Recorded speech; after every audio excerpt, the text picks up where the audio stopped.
She arrived for every date with a home-cooked meal. Elaborate food, prepared with time and care. The kind of cooking that says, I put thought into this, I put you first. And for the men who met her through Japan's marriage-hunting websites, that meal was often the most intimate attention they'd received in years. In 2009, police in Saitama Prefecture found a 41-year-old man dead in a rental car. Carbon monoxide, charcoal briquettes still burning inside. It looked, at first glance, like a suicide. It wasn't. Detectives started pulling the thread, and what unraveled was a pattern.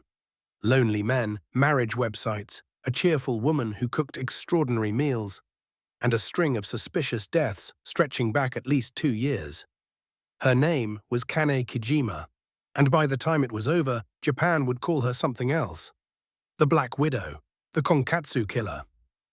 In the mid-2000s, Kanae Kijima was in her early 30s, living in a large 2-bedroom apartment in Itabashi, Tokyo. On paper, nothing about her screamed danger. She was plump and cheerful, and by all accounts a genuinely talented cook. What she was doing, methodically, was using marriage-hunting websites, called konkatsu sites, to find vulnerable men she could target. The word konkatsu, short for kekon katsudo or marriage-hunting activities, had exploded in Japanese culture during the late 2000s. There were websites, matchmaking events, entire cottage industries built around helping singles find a spouse. The users tended to be people who felt time was running out. Older men, isolated men, men who hadn't found their footing in the usual channels of social connection. Kijima approached well over 20 of them. Her system worked in 2 phases. First, she would play the devoted domestic partner, cooking for the men, spending time with them, hinting at marriage, making them feel genuinely chosen. Then she would ask for money. Emergency costs, she would say, wedding expenses, school fees. The amounts varied, but were always substantial. For most of her targets, the story ended there. Poorer, embarrassed, and too ashamed to report it to police. She is believed to have extracted over 100 million yen in total, equivalent to several $100,000 through fraud alone. For at least 3 of those men, however, the story ended far more finally. Takao Terada was 53 years old when he was found dead at his home in Tokyo on January 30, 2009. Police initially treated the death as a suicide. Charcoal briquettes had been burning nearby, the classic staging for a carbon monoxide death. But the toxicology was troubling. His blood showed more than 10 times the normal level of sedatives, and there was no clear record of him purchasing either the pills or the charcoal. Keizo Ando was 80 years old when he died in Chiba Prefecture in May 2009.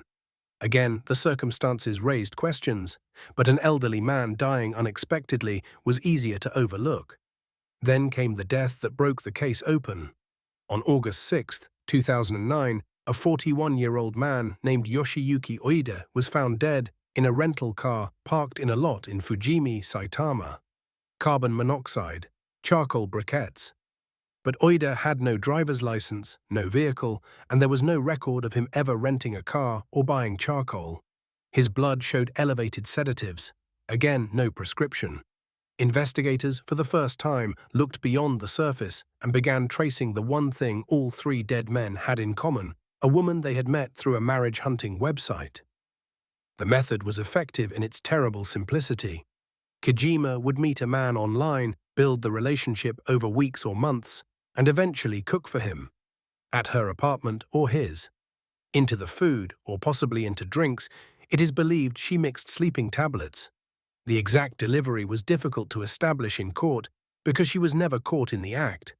But in each case, the autopsies showed sedative concentrations far beyond any therapeutic dose in men with no established prescription.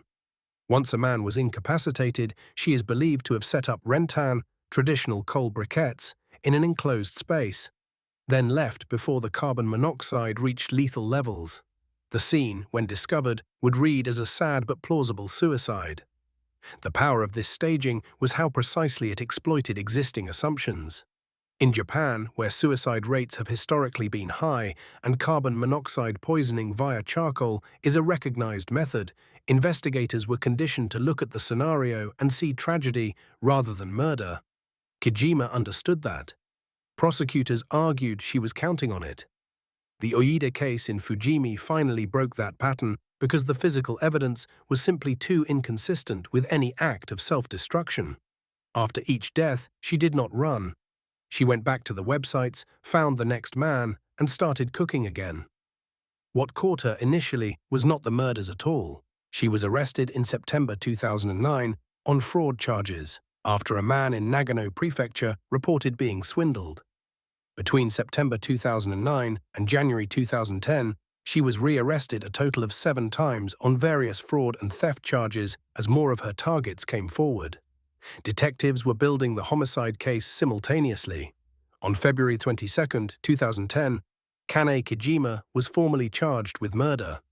The trial ran for 100 days under Japan's relatively new Saibanin lay judge system, where ordinary citizens sit alongside professional judges to decide the most serious cases.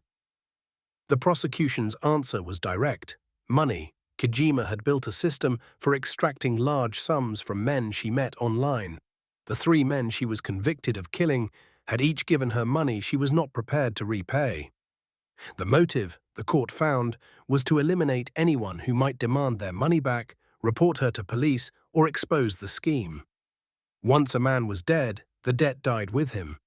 What makes this difficult to reconcile is the sheer deliberateness of it. This was not a crime of passion, not a moment of rage. She visited multiple men, maintained several false relationships in parallel, acquired sleeping pills and coal briquettes in advance, and, if the court's findings are correct, carried out a repeating cycle of seduction, extraction, and killing over at least 2 years. It said, in broader commentary on the case, that Kijima may have felt a certain detachment from her victims, that they were, in some sense, resources rather than people. This is interpretive, not established fact. She has maintained her innocence from prison and has argued that the case against her was built on conjecture rather than hard evidence. But the court, after 100 days of testimony, found the accumulation of circumstantial evidence, receipts for sleeping pills, receipts for charcoal, phone records placing her near each victim in the period before his death, financial transfers from each dead man to her, pointed in one direction. There is a larger social dimension, too. The konkatsu phenomenon had made lonely men findable. An 80-year-old man, a man in his 50s living alone, a 41-year-old with no social safety net to notice if he disappeared. These were people with genuine hope and real need, and a system that was supposed to help them connect had instead made them searchable by someone whose intentions were entirely different. Let me be clear from the outset. What follows is interpretive commentary, not a clinical diagnosis. No formal psychological evaluation of Kijima has been made publicly available. What she deployed most effectively was something remarkably ordinary: food. She didn't need youth or conventional beauty. She needed to cook well, and she did. She offered men warmth, domesticity, and the feeling, perhaps for the first time in years, that someone was putting genuine effort into caring for them. It is worth sitting with how powerful that was for these particular targets in this particular social context. Not a seductress in a red dress. A woman with a pot on the stove. This is where the media coverage of the case became, itself, a kind of secondary story. Rather than grappling with the nature of the crimes, Japanese media spent a startling amount of energy during the trial on Kijima's physical appearance. Her weight, her looks, the fact that she didn't match the archetype of the manipulative femme fatale. The coverage was, at times, openly cruel. She was photographed, mocked, described in terms that had nothing to do with what she had allegedly done. Kijima, from prison, pushed back. She criticized the focus on her appearance over the legal evidence, arguing that the commentary revealed more about Japan's expectations of women than about the murders. Whether or not you accept her version of events, she was not wrong about the coverage. The best-selling 2017 novel Butter by Asako Yuzuki was directly inspired by the case. It became an international sensation, translated into multiple languages, and it explores precisely this terrain. A woman who uses cooking as a form of control, whose refusal to perform conventional femininity becomes the source of both fear and fascination in everyone around her. The novel is fiction, but the questions it asks are real. What the psychological record suggests, through what is known about Kijima's behavior over years of sustained deception, is extraordinary patience and control. She maintained multiple false selves simultaneously over long periods, without apparent anxiety or slippage. Whether that reflects a clinical personality structure or simply an extreme end of ordinary human capacity for manipulation is something I genuinely cannot say. What I can say is this: she found something true about human loneliness. She found that a home-cooked meal could reach a man in a way that almost nothing else could, and she used that truth as a weapon. On April 13, 2012, presiding judge Kazuyuki Okuma sentenced Kanae Kijima to death at Saitama District Court. She had killed 3 men, the court found, cooked for them, charmed them, and staged their deaths as suicides. She appealed. The Tokyo High Court upheld the sentence in 2014. She appealed to the Supreme Court. In April 2017, the Supreme Court dismissed her final petition. The death sentence was finalized. She is currently on death row at the Tokyo Detention House, and she has maintained her innocence throughout every stage of the process. The case left questions open. Investigators examined at least 6 or 7 suspicious deaths connected to men who had met Kijima, including a 70-year-old man named Sadao Fukuyama, who died in similar circumstances as early as August 2007. Those cases were not brought to trial. There are people, families of those men, who never received a legal answer. The trial itself became a landmark, in a narrow but significant sense. Kijima was the first woman in post-war Japan to receive a death sentence through the Saibanin lay judge system, and the entire conviction rested on circumstantial evidence. There was no eyewitness, there was no confession, no direct forensic link between her hands and the burning charcoal.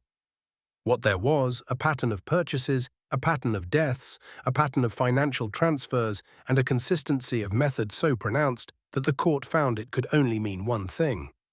That debate, about the adequacy of purely circumstantial evidence for a capital verdict, continues in Japanese legal scholarship. It's a real question, separate from the question of what she actually did.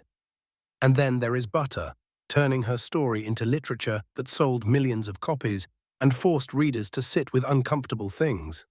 With what Japan asks of women, with what loneliness does to people, with the strange cultural double standard that found her more disturbing for being overweight than for allegedly committing murder.